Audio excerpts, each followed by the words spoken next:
Good morning, students. Shivam Pandey. Good morning, ma'am.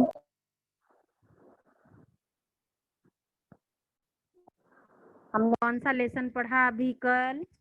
Ozone विघटन, lesson number 10 complete हो गया। उसके बाद आज हम कौन सा लेसन पढ़ेंगे? आज हम पढ़ेंगे कोख जाया लेसन, लेसन नंबर 11।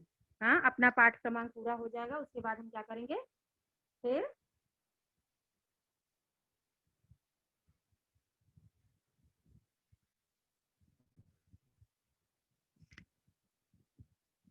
ओके, सुनाई दे रहा मेरा आवाज सबको ना आराम से?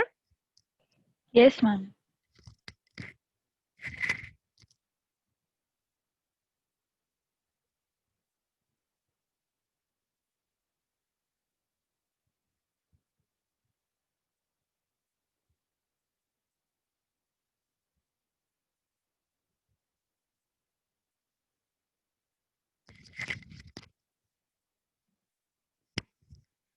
पाठ क्रमांक 11 कोख जाया। कोख जाया का अर्थ होता है कोख। कोख यानी बच्चे जो माँ के पेट में रहते हैं ना, उसको हम कोख बोलते हैं। जाया करना, जाया यानी बर्बाद करना। तो इसमें, इस पाठ में एक ऐसी माँ की व्यथा का वर्णन किया गया है जिसके बच्चे ने क्या किया, उसको छोड़ दिया। उस बच्चे को पाल के पोस के उन्होंने बड़ा किया, हर दुख परिस्थिति में उसे पढ़ाया लिखाया, सब कुछ किया, लेकिन वो बच्चा क्या करता है, बहुत सारे टीवी में, बहुत सारे सीरियलों में, या बहुत सारे अपने ही मित्र रिश्तेदारों के उसमें भी हम क्या करते हैं, सुनते हैं कि ये उनके बेटे ने ऐसा किया, उनके बेटे, सेम वही कहानी आज हम पढ़ने जा रहे हैं। समझ में आया? अब हम पहले लेखक को देख लें, लेखक परिचय देख लें, उसके बाद फिर हम क्या करेंगे, पाठ का शुरुआत करेंगे। लेखक परिचय। श्याम दरिहरे जी का जन्म। अब इस पाठ के लेखक कौन है? श्याम दरिहरे। इनका जन्म 19 फरवरी 1954 को बिहार के मधुबनी जिले में हुआ था। ये बिहार में पैदा हुए थे। आप मैथिली भाषा के चर्चित रचनाकार माने जाते हैं। मैथिली भाषा में कहानी बिहार में अक्सर करके भोजपुरी और मैथिली भाषा बोली जाती है। भोजपुरी तो हमको थोड़ा बहुत समझ में भी आ जाता है, लेकिन मैथिली भाषा एक अलग होती है, तो थोड़ा सा हटके होता है, तो वो हमको थोड़ा समझ में कम आता है। वो मैथिली भाषा में कहानी, उपन्यास, कविता, लेखनी का सर्वश्रेष्ठत्व सिद्ध किया है। उन्होंने मैथिली भाषा में ही अपनी सारी रचनाएं लिखी हैं और वो श्रेष्ठ भी हुआ है, सिद्ध भी हुआ है, मतलब लोगों ने उसको पसंद भी किया है। आपने कनुप्रिया काव्य का मैथिली भाषा में अनुवाद किया है। आपकी समग्र रचनाएं भारतीय संस्कृति में आधुनिक भावबोध को परिभाषित करती हैं। परिणामतः आपकी रचनाएं पुरानी और नई पीढ़ी के बीच सेतु का कार्य करती हैं। अब इसमें क्या बताया लेखक ने, यह बताने का प्रयास किया है कि इनकी जो रचनाएं हैं, इन्होंने पुरानी और नई पीढ़ी को एक करने के लिए बीच में सेतु, सेतु यानी पुल, ब्रिज जिसको बोलते हो, तो उन्होंने ब्रिज का काम या सेतु का, पुल का काम किया है। पुरानी पीढ़ियों से ही हम नई पीढ़ियों को क्या मिलता है, संस्कार, आदर्श, संस्कृति हमारी क्या है, ये सब, ये हमारी पीढ़ी की संस्कृति धरोहर है, जिसको हम आगे ही आगे बढ़ाते रहते हैं। हम किसी और को हम क्या करेंगे, अपने आने वाली पीढ़ी को देंगे, हमारी पीढ़ी आने वाली पीढ़ी को देगी। तो ये सब क्या होता है, यह पीढ़ी दर पीढ़ी चलने वाली क्या है, संस्कृति, संस्था है, जो भी कहे। आपका समस्त साहित्य मैथिली भाषा में रचित है तथा संप्रेषणीयता की दृष्टि से भाव एवं बोध गम्य है। संप्रेषण मानी का अर्थ होता है सुनना, बात करना, एक दूसरे से बातें करना। तो इस दृष्टि से इनकी रचना क्या है, बहुत ही अच्छी है। भाव बोधगम्य मतलब इनकी जो रचनाएं हैं, इसको पढ़ने से, सुनने से क्या होता है, अंदर एक भावना उत्पन्न होती है, क्योंकि इन्होंने जो कवि रचनाएं की हैं वो भावों को ही उत्पन्न किया है। जैसे कि आज के गद्य में भी हम यही पढ़ेंगे, इस एक माँ की भावना को इन्होंने प्रस्तुत करने का प्रयास किया है। आपकी सहज और सरल मैथिली भाषा पाठकों के मन पर दूर तक प्रभाव छोड़ जाती है। इनकी जो सरल भाषा है, जो पाठक पढ़ता है, पाठक यानी पढ़ने वाले के मन में बहुत बड़ा प्रभाव छोड़ती है। प्रस्तुत कहानी का हिंदी में अनुवाद वैद्यनाथ झा ने किया है। अब जो कहानी हम पढ़ने जा रहे हैं ये भी मैथिली भाषा में लिखी हुई है, लेकिन इसका हिंदी में अनुवाद वैद्यनाथ जी ने किया है। प्रमुख कृतियां: धूरी आऊ मान्या, जगत सब सपना, न जायते मियते वा, सरिसों में भूत, रक्त संबंध, गंगा नहाना बाकी है, मन का तोरण द्वार सजा है। ये सब इनके उपन्यास, कहानी, कथा संग्रह और कविता संग्रह हैं। विधा परिचय: अब देखो यहाँ विधा परिचय यानी जो गद्य हम पढ़ने जा रहे हैं उसका परिचय है। अनुदित साहित्य का हिंदी साहित्य में महत्वपूर्ण स्थान है। अनुदित कहानी विधा में जीवन के किसी एक अंश व प्रसंग का चित्रण मिलता है। ये कहानियां प्रारंभ से ही सामाजिक बोध को व्यक्त करती हैं। समाज के बदलते मूल्यों एवं विचारों तथा दर्शन ने सामाजिक कहानियों को प्रभावित किया है। पाठ परिचय: वर्तमान मानव समाज के केंद्र में धन, विलासिता, सुख सुविधाओं को स्थान प्राप्त हो चुका है।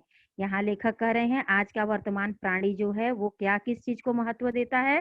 सुख सुविधाओं को, धन को और विलासिता यानी सुख और सुविधाएं जो हमारे लिए होती हैं, इन सब चीजों को प्रमुख स्थान देता है। बाकी इंसान को, परिवार को इन सब चीजों में बदलाव आ गया है, इनको कोई क्या करता है? स्थान नहीं देता। लेकिन इसके उसमें पिछले पीढ़ी या पिछले जमाने में लोग क्या करते थे? पहले के लोग, पुरानी विचारधाराओं के, परंपराओं के लोग क्या करते थे? वो इंसान, परिवार को ज्यादा महत्व देते थे, न कि सुख सुविधा, धन और विलासिता को। पैसों ने रिश्ते को आरूप धारण कर लिया है, तो रिश्ते निरर्थक होते जा रहे हैं। जिस तरह इंसान पैसे के पीछे भाग रहा है तो रिश्ते क्या हो रहे हैं? किसी अर्थ के नहीं है अब। यही कारण है कि दिलीप अपनी पिता की मृत्यु के पश्चात माँ पिता का घर बेचकर सारा पैसा अपने नाम कर लेता है और अपनी माँ को अपने साथ विदेश ले जाने के बदले हवाई अड्डे पर निराधार हालत में छोड़ जाता है। माँ जो एक आईएएस अधिकारी की पत्नी है, वृद्धाश्रम में रहने को अभिशप्त हो जाती है। अब बेटा क्या करता है? पिता की मृत्यु के बाद घर बार बेच देता है और उसके बाद माँ को विदेश ले जाने के बहाने एयरपोर्ट पे, हवाई अड्डे पर क्या करता है? अकेले हालत में, निराधार, मतलब निराधार यानी जिसका कोई सहारा ना हो, तो बिना किसी सहारे के माँ को वहीं छोड़ देता है। और माँ जो एक आईएएस ऑफिसर है, अधिकारी की पत्नी है, वृद्धाश्रम में वो रहने के लिए क्या हो जाती है? अभिशप्त हो जाती है। अभिशप्त मतलब उसको अभिशाप रहता है कि तुम वृद्धाश्रम में ही रहो। क्यों? क्योंकि जब बेटा छोड़ गया तो उस पत्नी को कोई भी सहारा नहीं था, इसलिए उस पत्नी को जबरन वृद्धाश्रम में, अब जीवन यापन तो करना ही है, जीवन यापन के लिए कहीं ना कहीं तो जाना ही पड़ेगा, तो इसलिए वो क्या करती हैं? वृद्धाश्रम में चली जाती है। तो इन चीजों से इस पाठ में हम यही चीज क्या करेंगे? जैसा कि हमने देखा है कि उन्होंने क्या किया है, समाज के प्रति हमें भाव विभोर होकर रचना इस बारे में बताया है। अब ये जब कहानी हम पढ़ेंगे तो हमारे मन में और भी एक विदीर्ण भावना का निर्माण होगा। लेखक के अनुसार मनुष्य की इस प्रवृत्ति को बदलना होगा और रिश्तों को सार्थकता प्रदान करनी होगी। अब लेखक क्या कहते हैं इसमें? इनका कहना यह है कि परिवार के सदस्यों को क्या करना होगा? ज्यादा महत्व देना होगा, न कि पैसे को। लेकिन ऐसा हो सकेगा क्या? सार्थकता प्रदान होगी क्या? इतना अच्छे से समझा सबको? अवाक, चुप, कुछ न बोलना। अवाक होना मतलब आश्चर्यचकित हो जाना। कभी कभी कोई कोई ऐसी बात हम सुन लेते हैं तो हमें क्या होता है, हम चुप रह जाते हैं, आश्चर्यचकित हो जाते हैं कि अरे बाप रे ये कैसे हो गया। नैहर मतलब मायका, पीहर।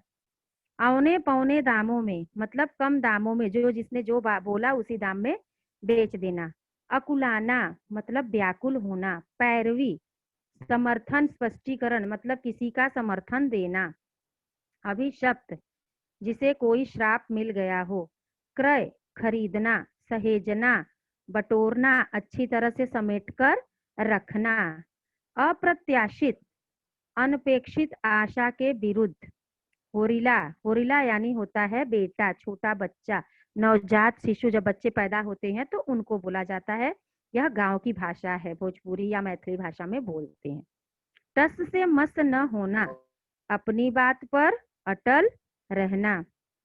द्रवित हो जाना, मन में दया करुणा उत्पन्न होना। हाहाकार मचना, कोहराम मचना। चल बसना मतलब मृत्यु हो जाना। अब यहाँ से हम क्या करेंगे? मैम, यस, व्याकुल होना मतलब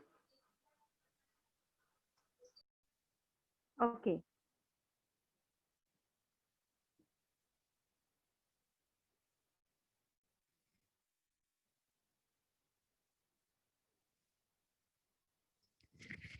अब हम यहाँ से क्या करेंगे, इस पाठ का प्रारंभ करेंगे, कोख जाया पाठ का।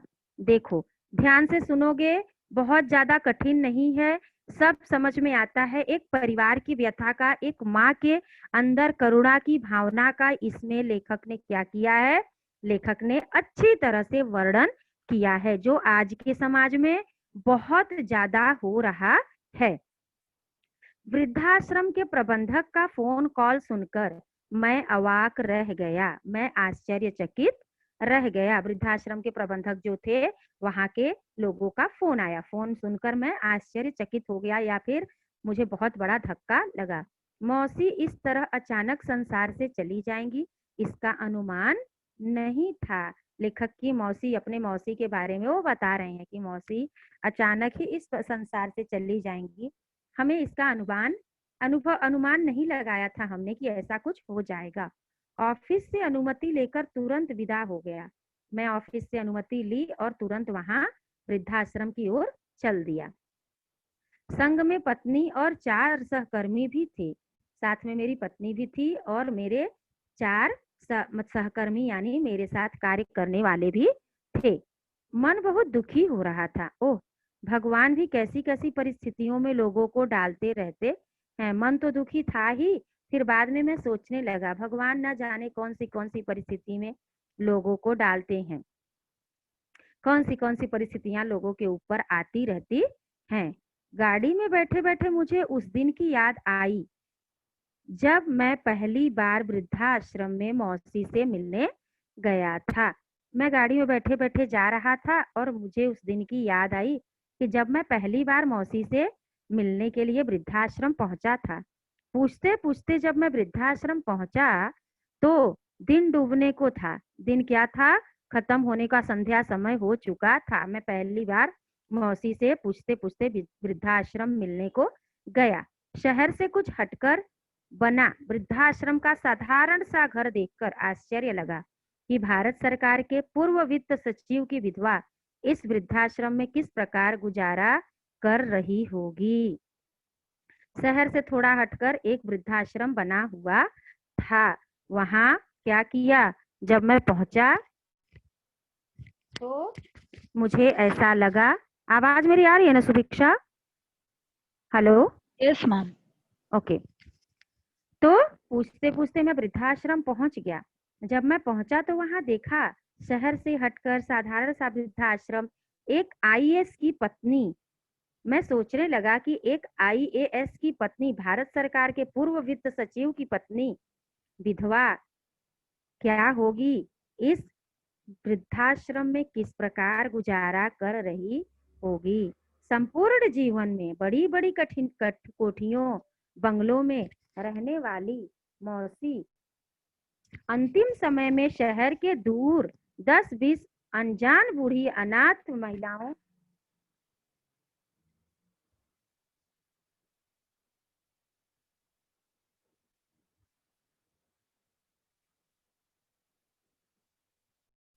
ओके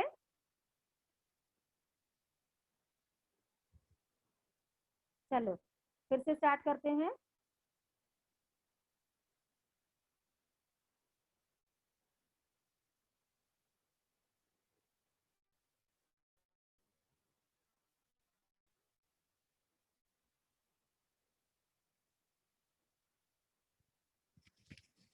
रहने वाली मौसी अंतिम समय में शहर से दूर 10-20 अनजान बूढ़ी अनाथ महिलाओं के साथ किस प्रकार रहती होंगी। जब इंसान बहुत बड़े बड़े बंगलों कोठियों में रहता है, बहुत अच्छा उसका परिवार होता है, तो इंसान वृद्धाश्रम में जाने को मजबूर होता है, और परिवार रहने के बावजूद भी तो सोचने पर मजबूर हो जाता है इंसान। तो वही लेखक सोचने पे मजबूर हो गए कि एक आईएएस की पत्नी बड़े बड़े कोठियों और बंगलों में रहने वाली अंतिम समय में शहर से दूर अनाथ बूढ़ी और सबसे बड़ी चीज अनाथों महिलाओं के साथ किस प्रकार रही होंगी, जिसको कभी कोई जानता नहीं। वृद्धाश्रम में जाना एक बहुत बड़ा ये होता है बेटा, त्याग होता है जीवन का, कि अपना फैमिली रह के अपना परिवार रह के भी इंसान को वृद्धाश्रम में अगर जीवन बिताना पड़े तो इससे बड़ा अभिशाप कुछ भी हो सकता नहीं है, कि अपनों के होते हुए भी हम अनाथों की तरह जीवन यापन करें। तो इससे अच्छे तो अनाथ ही होते हैं कि उनको किसी चीज की उम्मीद नहीं होती है। ऐसी जिंदगी को तो उसे कल्पना तक नहीं रही होगी, मैंने सोचा था। ऐसी जिंदगी का उन्होंने कल्पना भी नहीं किया होगा कि जो आज मैं जिंदगी जी रही हूँ, कल को मुझे क्या होगा, वृद्धाश्रम में जाना पड़ेगा। सामने एक बोर्ड लगा था जिस पर अंग्रेजी में लिखा था मातेश्वरी महिला वृद्धाश्रम। सामने बोर्ड था, उस पे वृद्धाश्रम का नाम लिखा हुआ था। दीवार पर एक स्विच लगा हुआ था, उसको दबाने से लगा अंदर कोई घंटी घनघना उठी। डोरबेल बजाया तो अंदर घंटी बजी। कुछ ही पलों के बाद फाटक का छोटा सा भाग खिसकाकर एक व्यक्ति ने पूछा, क्या बात है श्रीमान? मुझे मिसेस गंगा मिश्र से मिलना है। मैंने कहा, आपका नाम? रघुनाथ चौधरी। अब मैंने जब डोरबेल बजी और उन्होंने क्या किया, दरवाजा खिसकाकर एक व्यक्ति ने मुझसे पूछा, तो मैंने बोला मुझे गंगा मिश्रा से मिलना है। और उन्होंने मेरा नाम पूछा, मैंने अपना भी नाम बता दिया। ठीक है, आप यहीं प्रतीक्षा कीजिए, मैं उनसे पूछ लेता हूँ कि वे आपसे मिलना चाहती हैं या नहीं। यह कहकर उस व्यक्ति ने फाटक फिर से बंद कर लिया। अब उन्होंने उस व्यक्ति ने जवाब दिया कि सबसे पहले मैं उनसे पूछूंगा कि वो आपसे मिलना भी चाहती हैं या नहीं मिलना चाहती। तो कहकर व्यक्ति ने दरवाजा बंद करके अंदर चला गया। लगभग 10 मिनट तक मैं कार में प्रतीक्षा करता रहा, तब जाकर वह गेट खुला और मैं कार सहित अंदर दाखिल हुआ। बाहर से बहुत छोटा दिखने वाला यह वृद्धाश्रम अंदर से काफी बड़ा था। मन में संतोष हुआ कि मौसी अनजान लोगों के बीच तो अवश्य पड़ गई हैं, परंतु व्यवस्था बुरी नहीं है। मैं यह देखकर थोड़ा सा संतुष्ट हुआ कि बाहर से दिखने वाले में तो बड़ा छोटा लग रहा था, लेकिन अंदर से बहुत बड़ा था वृद्धाश्रम। संतोष हुआ कि अनजान लोगों के साथ रह के भी इनको कभी व्यवस्था बुरी नहीं है, तो थोड़ा सा इनको अच्छा लगा होगा या तकलीफ नहीं हुई होगी। कार पार्क करने के बाद उस व्यक्ति के साथ विदा हुआ। उस व्यक्ति से मैं अलग होकर क्या हुआ, मौसी के पास जाने लगा। मिसेस गंगा मिश्रा जिस दिन से यहाँ आई हैं, तब से आप प्रथम व्यक्ति हैं जिससे उन्होंने मिलना स्वीकार किया है। अब वहां के किसी व्यक्ति ने या प्रबंधक ने यह बात बताई कि गंगा मिश्रा जिस दिन से आई हैं, वहां सबसे आप पहले प्रथम व्यक्ति हैं जिससे उन्होंने मिलना क्या किया है, स्वीकार किया है। वह व्यक्ति चलते चलते कहने लगा, कैसे कैसे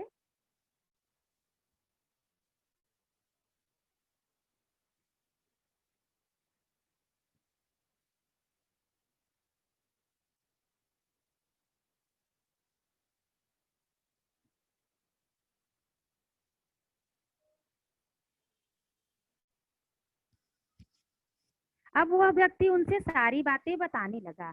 कैसे कैसे लोग कई कई दिनों तक आकर गिड़गिड़ाते रहे और लौट गए, परंतु मैडम टस से मस नहीं हुई। अब वह प्रबंधक बता रहा है कि मिसेस गंगा मिश्र, सबसे पहले आप हो जो इतने दिन से ये वृद्धाश्रम में यहाँ रह रही हैं, लेकिन उन्होंने क्या किया? उन्होंने सबसे पहले आप हो जिसे मिलने के लिए उन्होंने स्वीकार किया है, नहीं तो बहुत सारे लोग मिलने के लिए आए, गिड़गिड़ाए कि मुझे मिलने दो, लेकिन मैडम टस से मस न होना मतलब अपने विचार से न हटना, तो वो हटी नहीं। अभी जब मैंने आपका नाम कहा तो वो रोने लगी। मैं प्रतीक्षा करता खड़ा रहा। थोड़ी देर बाद आंसू पोंछकर बोली, बुला लाइए। मैं प्रतीक्षा कर रहा था और वो रोने लगी आपका नाम सुनकर। उसके बाद आंसू पोंछी और बोली, उनको बुला लाइए। मैंने कोई जवाब नहीं दिया। लेखक ने क्या कहा, उस व्यक्ति की बातों को सुन लिया, कोई जवाब नहीं दिया। वे आपकी कौन होंगी? फिर उसी ने पूछा। मौसी। अब उस व्यक्ति ने पूछा कि वो आपकी कौन है, कि इतने व्यक्ति के आने के बाद वो सर्वप्रथम आपसे मिलने के लिए तैयार हो गई। तो उस व्यक्ति ओ रघुनाथ चौधरी ने क्या किया, या लेखक ने क्या बताया?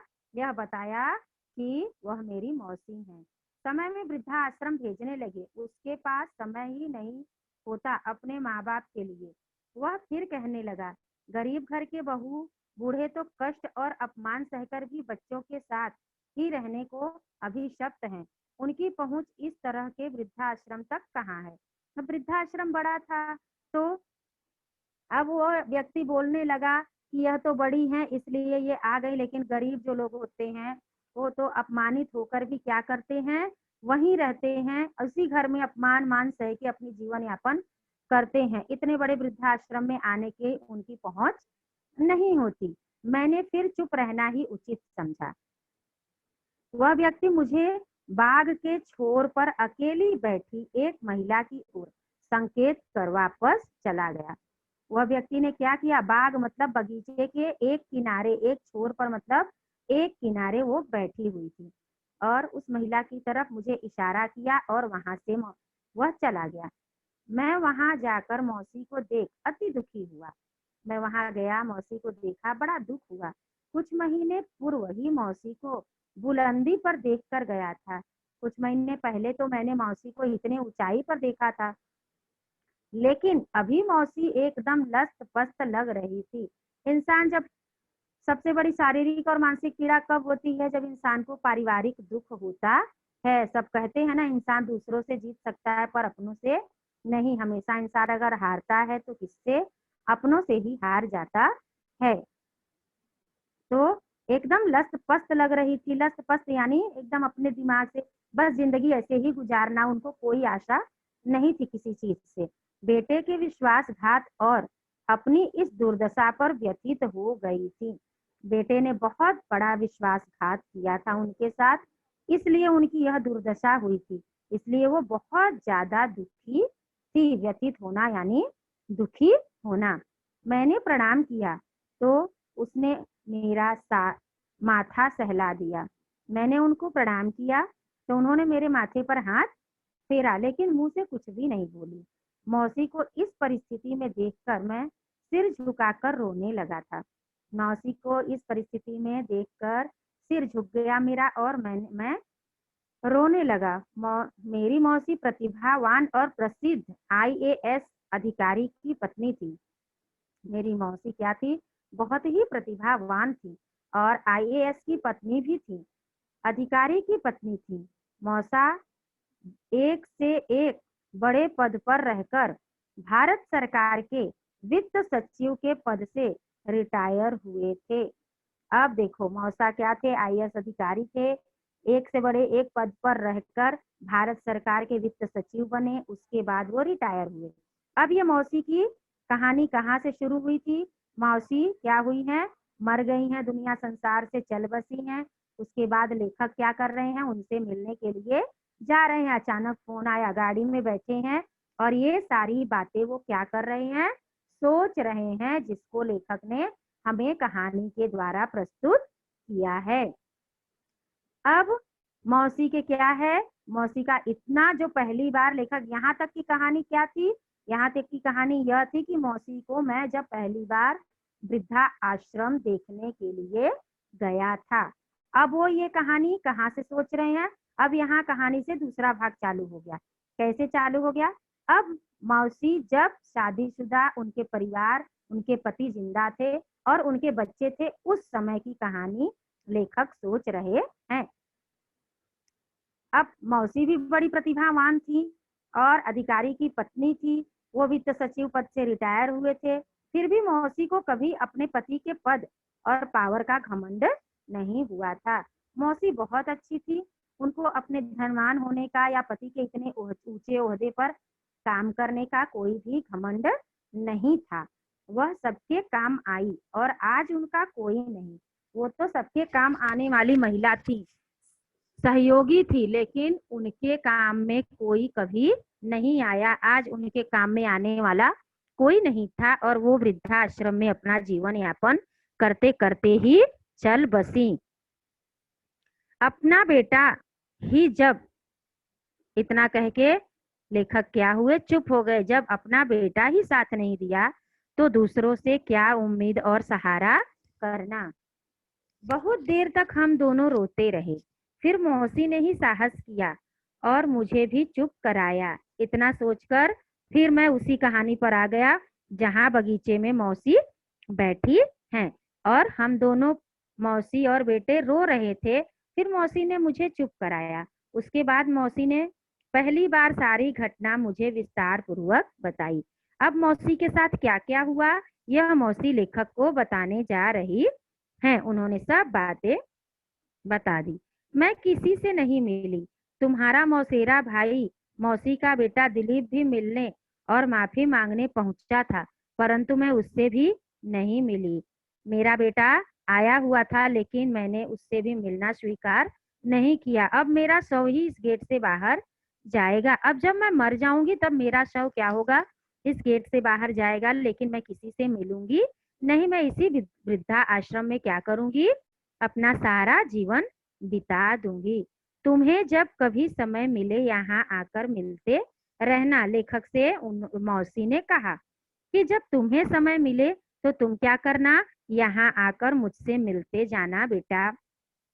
कभी कभी अपनी पत्नी को भी लाना। अब जाओ, बहुत विलंब हो गया है। कभी कभी अपनी पत्नी को भी ले आना। अब हम लोग मिल लिए, अब जाओ घर पे, बहुत समय हो गया है, बहुत विलंब यानी देर हो गया है। गाड़ी में बैठते ही रघुनाथ अतीत में पहुंच गया। अब रघुनाथ क्या किए? गाड़ी में बैठे मौसी से विदा लिए और चल दिए। तो वहां वह अतीत में, अब अतीत की कहानियों में वो पहुंच रहे हैं और सोच रहे हैं कि मौसी कैसी थी और कैसे हो गई। मेरी माँ मिलकर दो बहनें ही थी। अब लेखक ये सोच रहे हैं कि मेरी माँ मिलकर दो बहनें थी, एक माँ और एक मौसी। मेरा कोई मामा नहीं था। मेरी माँ बड़ी थी। मेरे नाना एक खाते पीते किसान थे। उन्होंने अपनी दोनों बेटियों का विवाह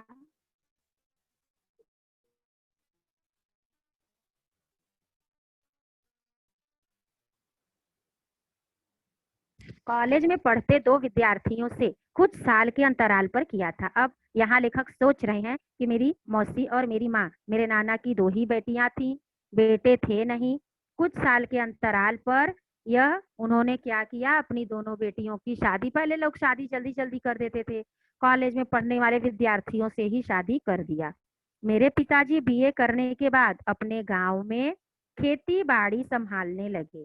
अब जो मेरे पिताजी थे, लेखक के पिताजी थे, वो बीए किए, उसके बाद अपने गांव का खेती संभालने में चले गए। मौसा पढ़ने में प्रतिभाशाली थे, मौसा पढ़ने में बहुत तेज थे। वे अंततः आईएएस की प्रतियोगिता परीक्षा में सफल हो गए। उन्होंने पढ़ने में तेज थे, उनको मन था पढ़ाई करने का, तो वो क्या किए, आईएएस की परीक्षा में सफल हुए, परीक्षा दिए और पास हो गए।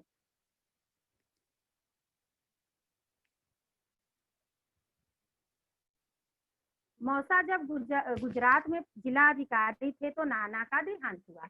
अब मौसा क्या हुए, गुजरात में जिला अधिकारी थे। जिला अधिकारी को ही बोला जाता है ना, कलेक्टर को ही आईएएस ऑफिसर। वो क्या थे, अधिकारी थे, तभी मेरे नाना का देहांत हो गया। नानी पहले ही जा चुकी थी। नाना का श्राद्ध बहुत बड़ा हुआ था। श्राद्ध का पूरा खर्चा मौसी ने ही किया था। अब दो ही बहनें थी मिलके, तो पिता का श्राद्ध तो करना ही था। तो मौसी क्या थी, मौसी, मेरे पिताजी तो खेती बाड़ी करते थे, लेकिन मौसी क्या थी, मौसी आईएएस की पत्नी थी। उनको पैसे थे, तो उन्होंने क्या किया, उन्होंने इस बात का ध्यान रखा और अच्छी तरीके से और बहुत बड़े उसमें उनका श्राद्ध किया गया।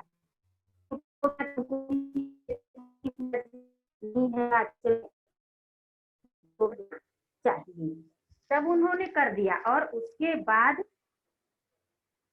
नाना का श्राद्ध बहुत बड़ा हुआ था। श्राद्ध का पूरा खर्चा मौसी ने ही किया था। मेरी माँ ने मौसी की एक न सुनी। मेरी माँ की मौसी ने क्या किया, एक भी नहीं सुना, मतलब कुछ भी बात नहीं सुनी। और मेरी माँ को खर्च करने नहीं दिया उन्होंने, कि तुम नहीं, मैं ही सब पैसा खर्चा करूंगी। नाना की संपत्ति का अपना हिस्सा भी मौसी को मेरी माँ को लिखकर सौंप दिया था। नाना का जो भी हिस्सा था उसको भी मेरी मौसी ने क्या किया था, लिख दिया था। किसको,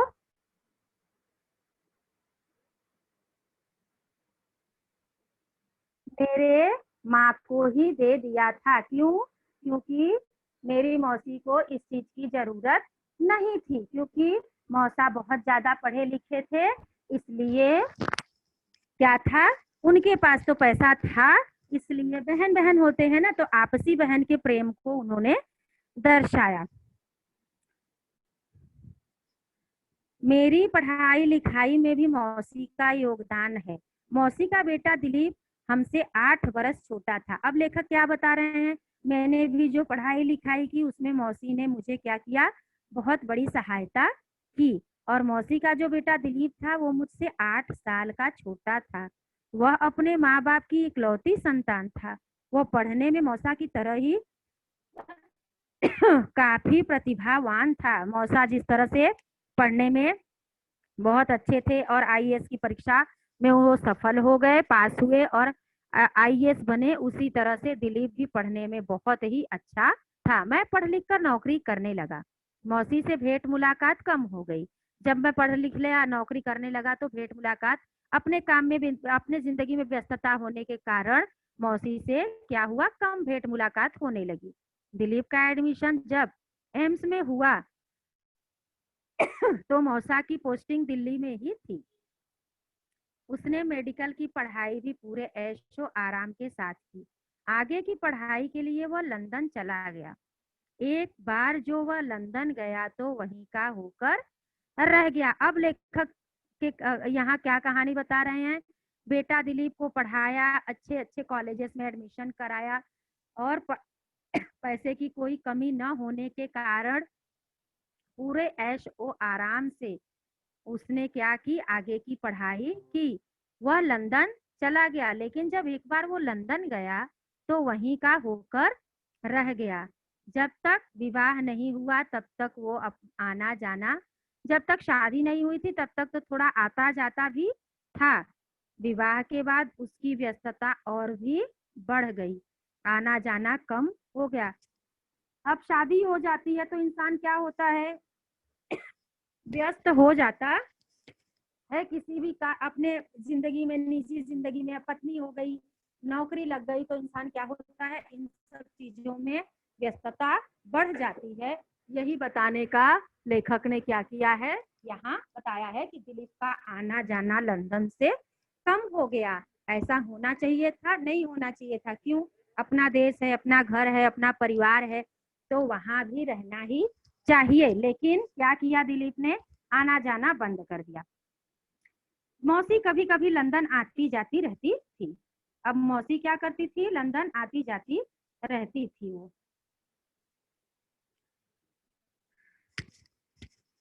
मौसी जब कभी अपनी ससुराल आती तो नैहर भी अवश्य आती। एक बार गांव में अकाल पड़ा था। वह अकाल दूसरे वर्ष भी दोहरा गया। पूरे इलाके में हाहाकार मचा था। मौसी उन लोगों की हालत देखकर द्रवित हो गई। उसने अपनी ससुराल से सारा जमा अन्न मंगवाया और बाजार से भी आवश्यकता अनुसार क्रय करवाया। तीसरे ही दिन में भंडारा खुल गया। मौसी अपने गांव की ही नहीं बल्कि पूरे इलाके की आदर्श बेटी बन गई। अब मौसी ने क्या किया, जब मौसी अपने ससुराल आती तो आसपास उनका नैहर भी था, मायका था, वहां वो अवश्य आती। एक बार गांव में बहुत बड़ा अकाल सूखा पड़ गया और वही अकाल दूसरे साल भी पड़ गया, तो किसानों को अन्न कहाँ से मिले, लोग भूखों मरने लगे। तो उन्होंने क्या किया, उनका ससुराल बड़ा संपन्न था।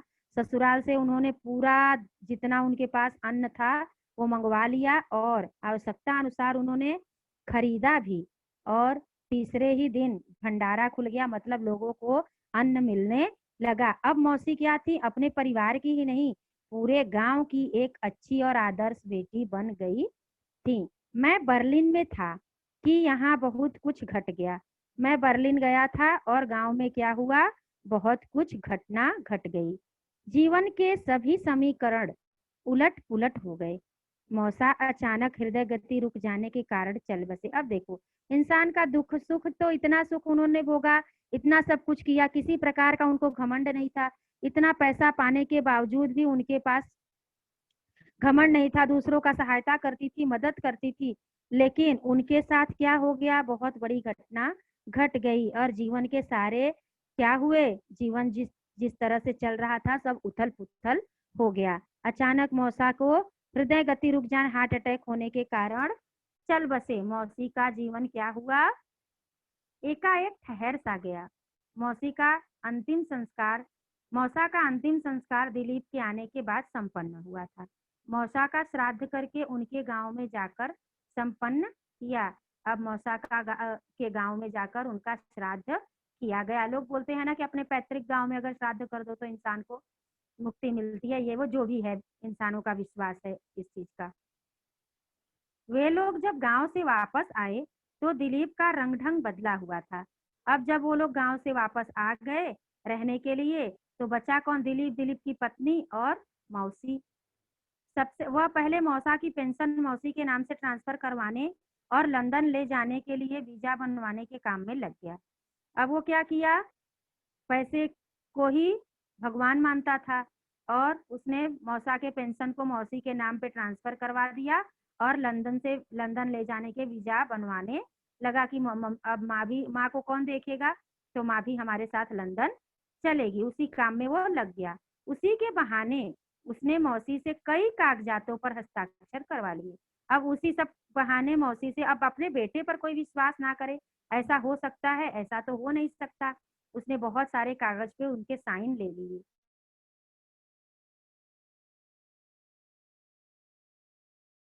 करती रही और मौसी भी क्या की, अपने बेटे के बिना कहे अनुसार उन्होंने बिना कुछ देखे बिना कुछ सुने उन्होंने क्या किया, साइन कर दिया।